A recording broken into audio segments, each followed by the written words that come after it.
Tunnetko olosi voimattomaksi ja alakuloiseksi eivätkä halut ja lihasvoimasi ole enää samalla tasolla kuin nuorempana?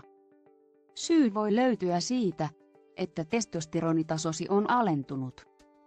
Miehillä testosteronin aleneminen alkaa jo 30 ikävuoden jälkeen.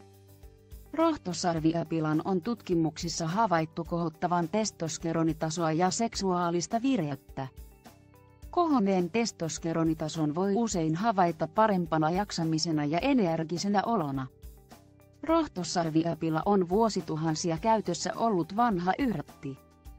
Sen vaikutuksia kehon omaan hormonitoimintaan on tutkittu viime vuosina paljon. Rohtosarviapilavalmisteilla tehdyissä tutkimuksissa on havaittu monia positiivisia vaikutuksia.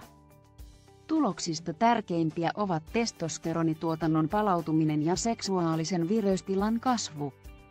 Jos siis haluat lisää energiaa ja haluja elämääsi, niin kokeile rohtosarviapilavalmistetta. Klikkaa alapuolelta löytyvää linkkiä ja tutustu korkealaatuiseen valmisteeseen, jonka voi tilata helposti ja edullisesti netistä.